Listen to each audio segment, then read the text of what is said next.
Hi, Angie. Hi, Andrea. So I'm going to be talking about Bloodsworth, which is by Tim Junkin, and it's the story of a Kirk Bloodworth and his story in getting exonerated from the judicial system. Okay. So the start of the book is part 1. I'm not doing this in chapters because that would take way too long because there are,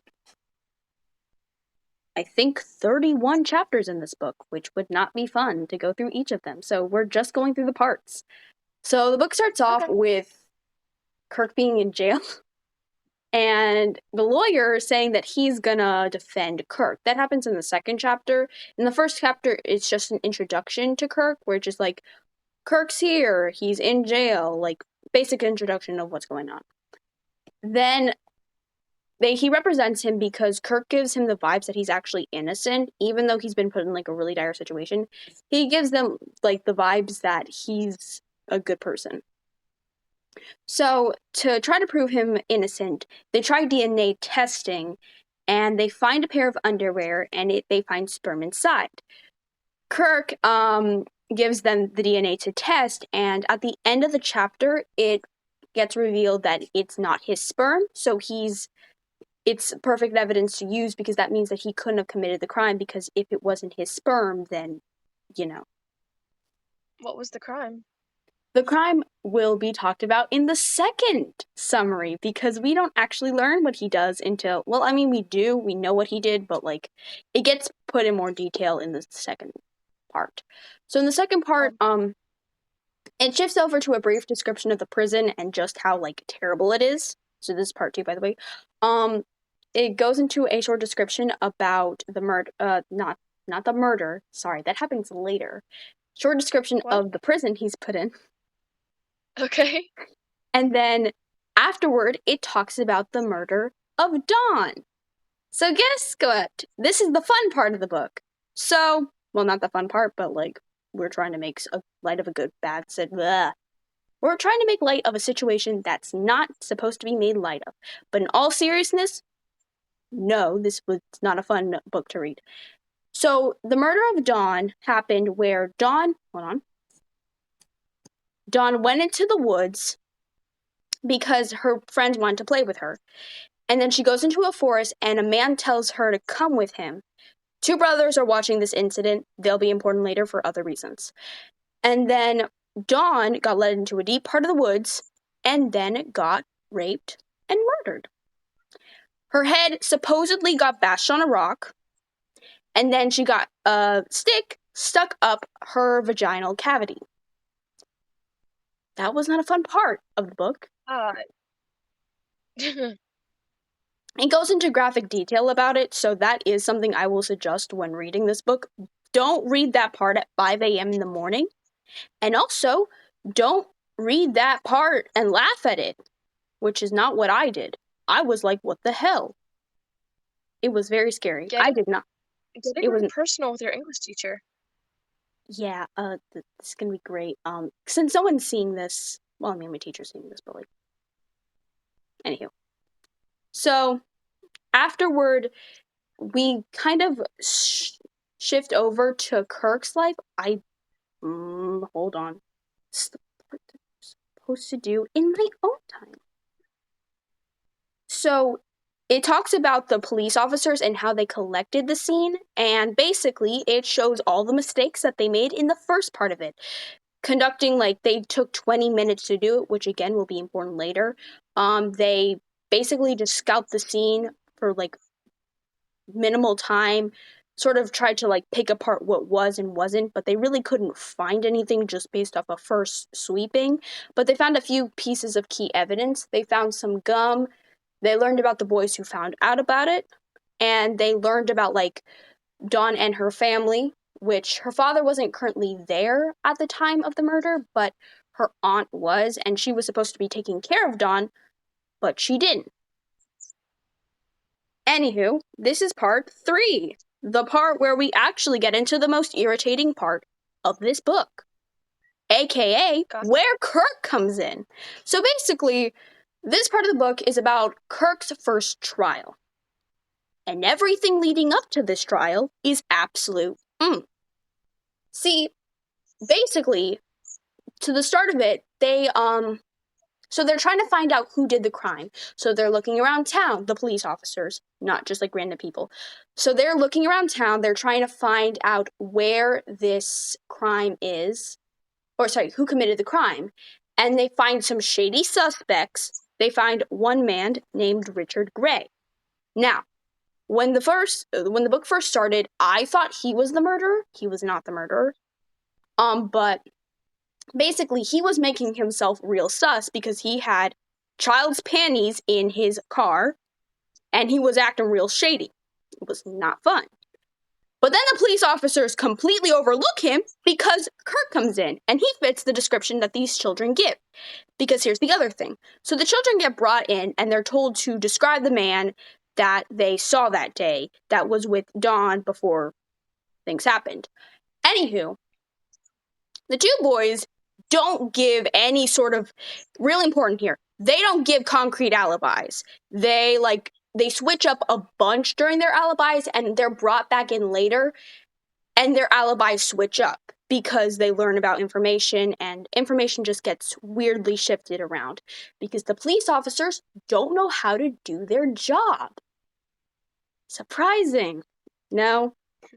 But anywho, they bring in witnesses, and witnesses talk about, like, oh my god, like, this man reminded me so much of the man that I saw that day. They bring in a few witnesses, because here's the thing.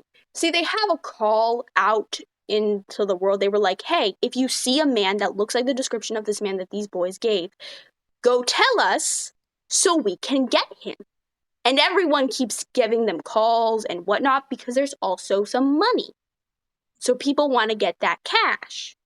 But also, there's a murder outside, so, like, they don't want to get murdered. Anywho, so they find Kirk. They find him lying on the street. They find him drugged out on weed because he was going through his own shenanigans, which we also get to learn about in this part. So basically, Kirk got married to a biker woman, which was great for him.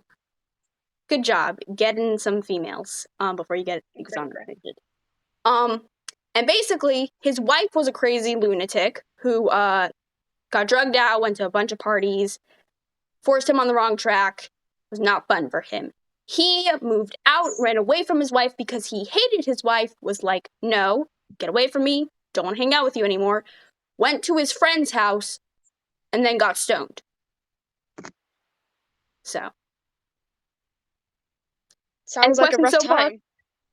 Any questions so far? Because this is going to be like fragments to fragments to fragments. The guy whose child's panties were found in his car, why wasn't he taken in the first place? See, it didn't have to be the murder. It would have been rape still. Because here's the thing. See, this book is just about being the most irritating person in the world. And they specifically chose the most irritating characters ever. Because the thing about the police officers was they needed someone who fit the description that the boys gave. They needed someone who, and I'm going to say this quotation marks because this will change up later, fit the description of the murderer that the boys gave. Richard Gray didn't look like the murderer, if I believe correctly. He didn't have any of the traits of him. He just had sus behavior. So they were like, that's a suspect, but completely overturned him when they found Kirk because they were like, this man perfectly fits what we need him to do. Because guess what? Kirky boy over there was not like, it wasn't like he was gonna like fight back against these people. Because again, he was a stoner. He was like thrown in jail a few times. He did not have like a clean record. So it was a lot easier to incriminate him than Richard Gray, who was like a decent guy, I believe. I forget if he was the one, because there's another person that they also try to incriminate, and he had sexual assault crimes against minors, but they also didn't incriminate him. Because again, the police were like, we need a suspect that fits the description that the children give. I keep putting quotation marks around this because this will be relevant later. Any other questions? Not so far. Wait, why didn't the boys try to stop a child leaving a play place with a man, a grown man?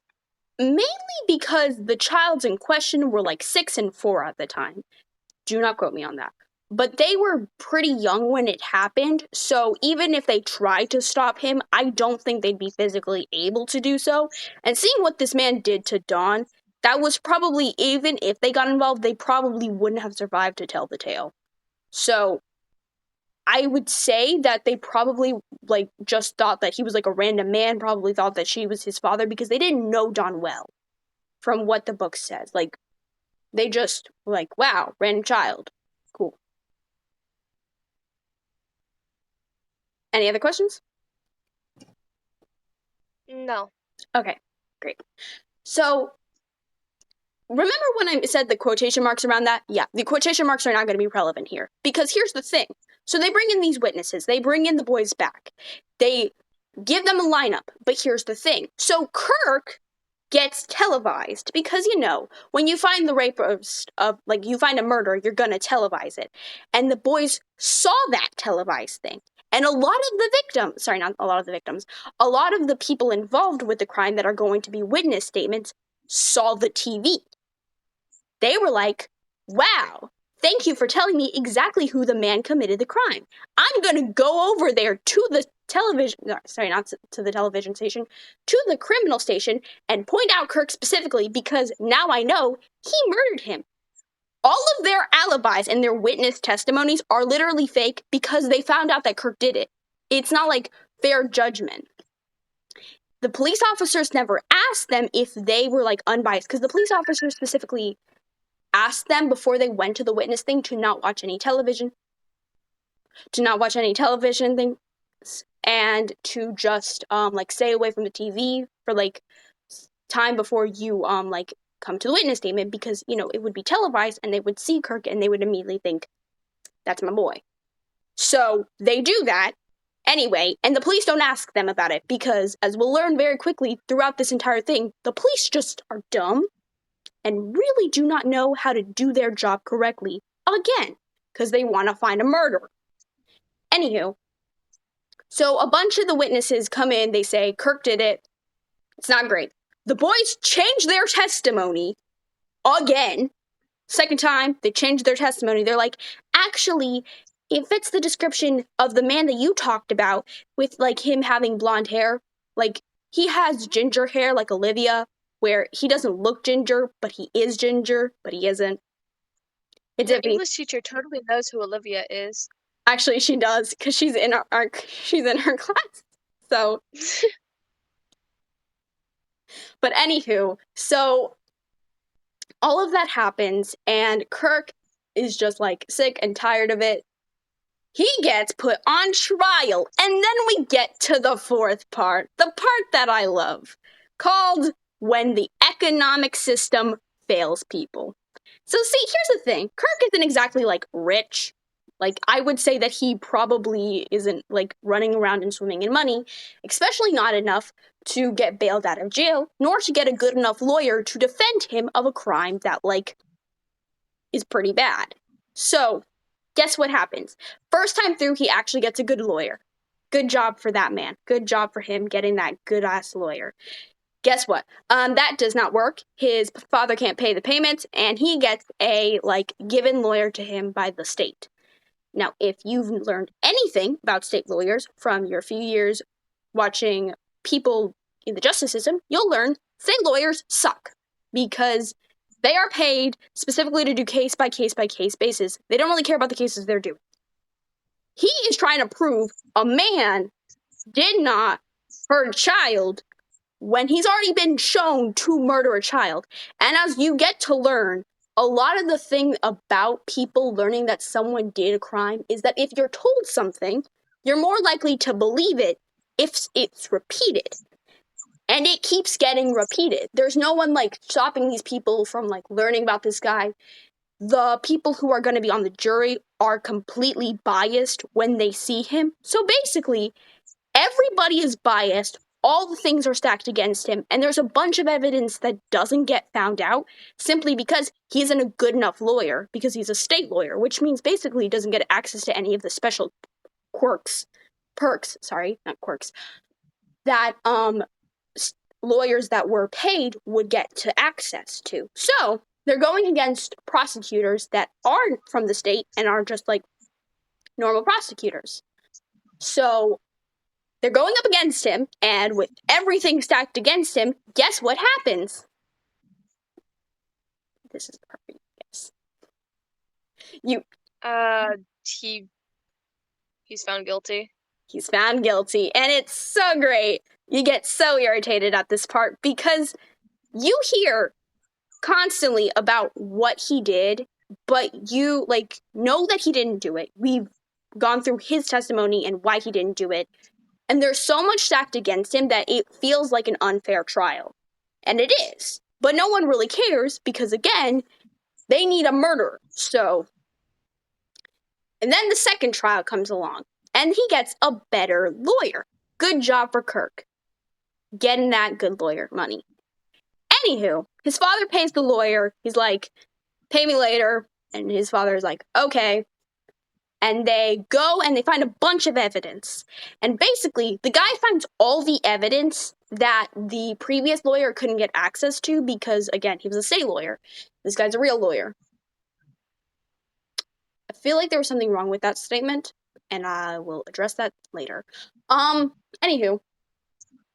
So, he finds out all this evidence. He finds, he wasn't, the murder weapon that they thought was the murder weapon was not the murder weapon. They found out about all the shady stuff that happened with the witness testimonies.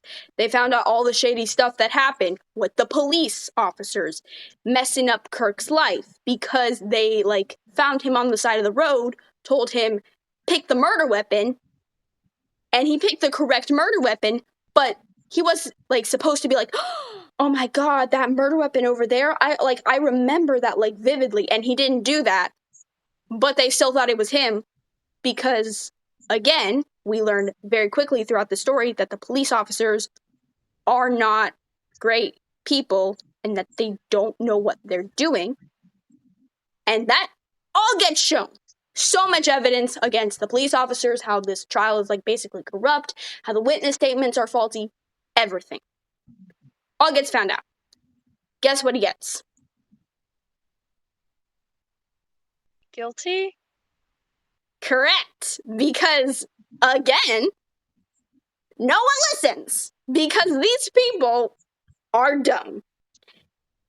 Another great theme. People are dumb. Anywho, we move on. Sadly, he doesn't get the death sentence that he got in the first trial because the judge was a meathead. He gets just life in prison, which is better than dying. Would rate it 10 out of 10 compared to it. But he then goes to the third trial we get recasted back into the beginning where, he got that DNA testing. And they go into the trial with DNA testing. And luckily this time, the dudes are like, hey, with this DNA, it almost feels like this guy didn't commit the crime. Because now we have actual evidence. Again, put quotation marks around that because it's not all the other evidence that was shown in the previous trials were good evidence. It was just that they finally got data and science behind it. Anywho, I do not remember who was actually tried, and I don't think the book tells us who actually committed the murder. But then we get to learn that Kirk got out and he is safe and happy. And not, his life isn't sucking anymore. He's not in jail. All right. Have any questions about that last segment that we just went through? Because it was a lot. No, not necessarily. This book reminds me a lot of To Kill a Mockingbird. It is. But the difference... Okay, so this is a small little tangent I will go on. But the difference between these two books is To Kill a Mockingbird is a lot better than this book because this book takes real events and shows them. I don't necessarily say Kill a Mockingbird would be better, but it's better because you don't feel like you're wrong for trying to analyze the characters in this book. There was obviously meaningful things that this book did, and as much as you can say it's irritating, it's also a really good example of like how these things could have happened. With this book, you're like, how are people this stupid? Because it's a real life story. It doesn't have the anonymity that Kill a Mockingbird has, where it could be considered like it's a fake story, but it could take place. It could have been a real story. It has the problem where it's a real story, so you're just like, why the heck are these people so dumb? Anywho, tying it all together, the biggest themes that came out of this book were just Kirk's perseverance, and then like the justice system being unfair, and how you really shouldn't trust witness testimonies or just people's like innate judgment, because like it gets shown throughout the book that this like it's not a great thing to test. All right. Thank you for doing this for me. Hold on.